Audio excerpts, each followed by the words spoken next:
food safety non-conformances and how to avoid them. During a food safety audit, auditors award non-conformances when food businesses don't comply with the requirements of the standard to which they're being audited. Non-conformances are graded according to how important they are to food safety outcomes. If a food site gets too many non-conformants, it can lose its food safety certification, which impacts its ability to sell its products. More importantly, a site with many non-conformances is at risk of shipping unsafe food, which could make people sick and lead to expensive recalls. Top non-conformances.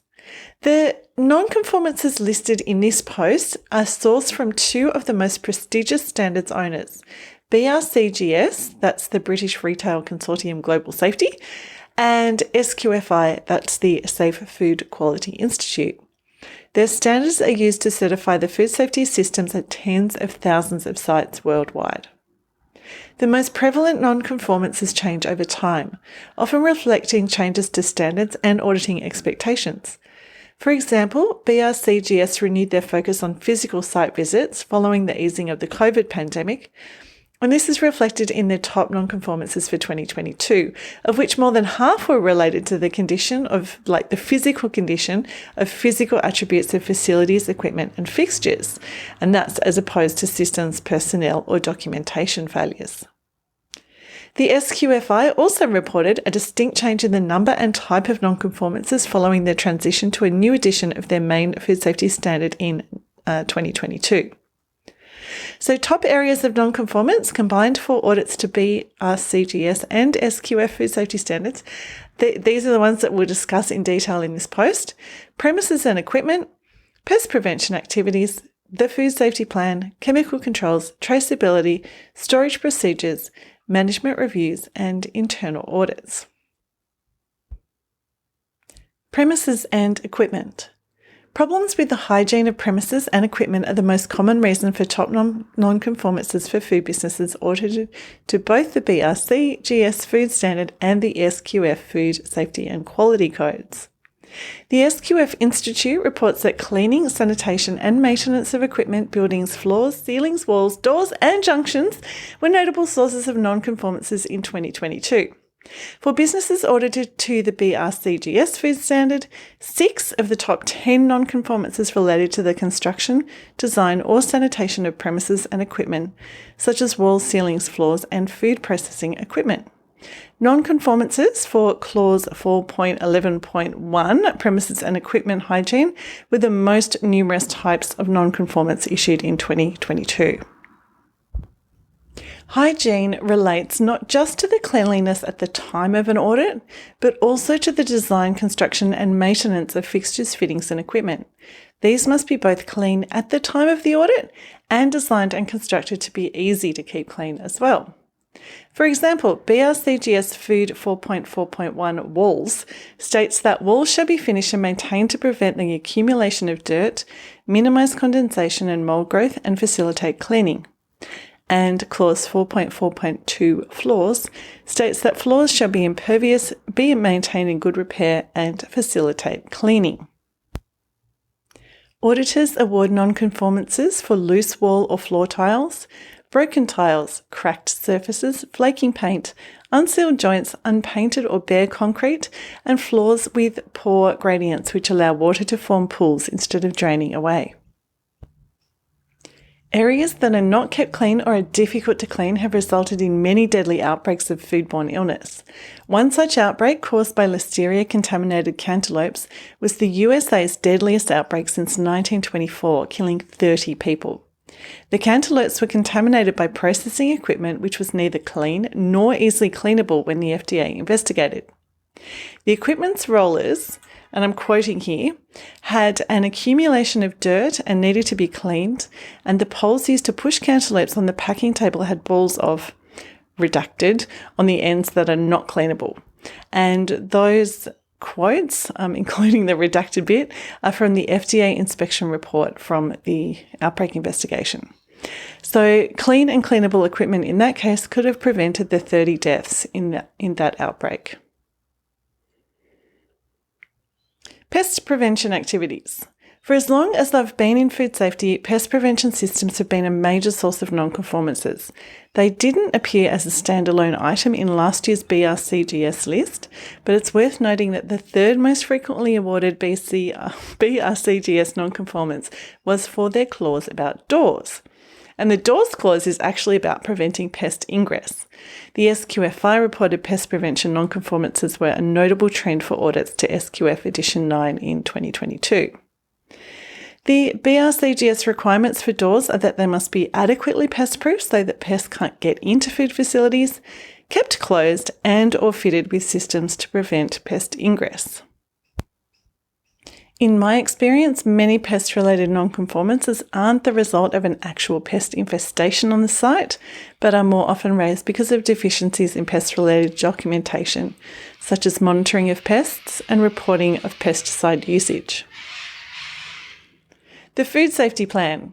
The Food Safety Plan is the backbone of every food safety management system. It addresses potential hazards that could make food unsafe and should cover every step in a food manufacturing or food handling process. The Food Safety Plan also contains specific actions that the food business will take to ensure that all significant hazards are controlled or eliminated. If a site's food safety plan isn't well designed, a process that requires significant expertise, then food safety is compromised. Both BRCGS and SQFI listed problems with food safety plans among their top non-conformances, with the area of hazard identification being the most problematic. SQFI reported that non-conformances were frequently awarded for missing hazard analyses, incomplete hazard analyses for ingredients, and misidentification of critical control points. Chemical controls. All food businesses should have formal processes to prevent non-food chemicals like cleaning chemicals, laboratory chemicals, or pesticides from getting into food. In 2022, non-conformances in the area of chemical controls were the fourth most common type of non-conformance for BRCGS sites. Non-conformances for chemical controls are given by auditors if a food business, and these are point form bullets that I'm reading out here, uses chemicals that are not explicitly confirmed as suitable for use in a food environment, uses chemicals that were not selected and purchased using a formal approvals process, does not store chemicals correctly, does not have safety data sheets for the chemicals on site, and or keeps chemicals in unlabelled containers. Traceability. Traceability means that all food materials in a food factory are identified down to the batch level at all times, including ingredients, partially processed products, part-use lots of ingredients, and finished products. Traceability allows food businesses and regulators to accurately discover the extent of any food safety problems and remove all affected foods from the marketplace. Auditors give non-conformances for traceability if raw materials are not labelled with batch codes, if production records don't show which batches of ingredients were used to make each lot or batch of food, work in progress isn't properly identified with traceability codes, or if finished goods can't be traced back to their raw ingredients. Storage procedures. The BRCGS reports that storage issues were the 9th most common source of non-conformances for audits in 2022. The BRCGS food standard requires that food sites have robust procedures for keeping chilled and frozen products in temperature-controlled areas, segregate products to avoid cross-contamination, store food off the floor and away from walls, and have protocols to avoid damaging products during handling and stacking. Auditors look for allergen cross-contamination risks when they inspect storage areas. For example, allergen-containing ingredients and finished products should be segregated and properly sealed so they can't accidentally become a source of allergenic contamination. Management reviews and internal audits. The SQFI reported that in 2022, many food businesses received non-conformances because management reviews did not address food safety culture performance and because internal auditing was not performed adequately. How to avoid common non-conformances. Follow the tips below to avoid the non-conformances listed above. Tip 1. Have a fresh set of eyes inspect your facility for hygiene issues related to the design, construction and maintenance of premises and equipment. This could be from an expert from a sister site or an external consultant. The document Hygienic Design Principles by eHedge provides excellent free guidance, and there is a link to that in the post. Inspect all external doors from the inside. So this is the second tip. If you can see daylight around the edges of the doors, or if there's any gap wider than a pencil, then pest proofing is needed. Ask your pest contractor to install it. Next tip, keep doors closed during production to keep out pests, dust, birds, and other sources of contamination.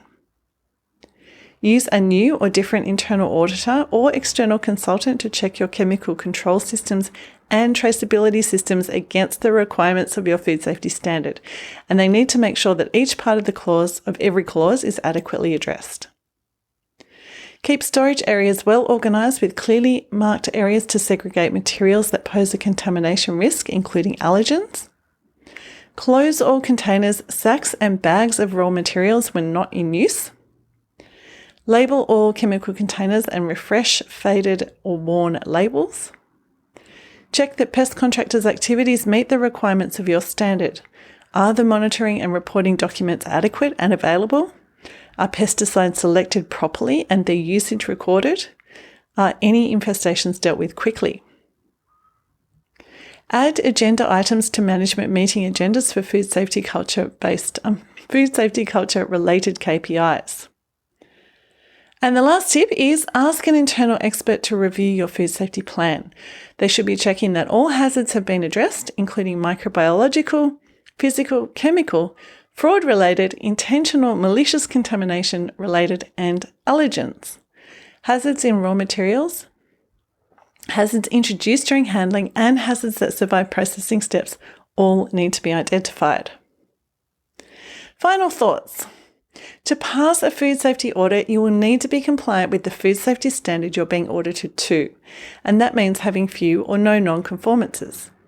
However, the main aim of avoiding non-conformances is to have a robust and well-implemented food safety program so that the food you make is safe for consumers. And I'm going to read out a slightly amended quote from the SQFI. Passing a food safety audit is not about obtaining a certificate or a gold star. It's about establishing a sound food safety program in your facility to protect your brand, your buyer, and your bottom line. And as always, you will find sources for everything that I've just shared in the email and in the post. And by the way, if you found this helpful, please share it with your friends and colleagues.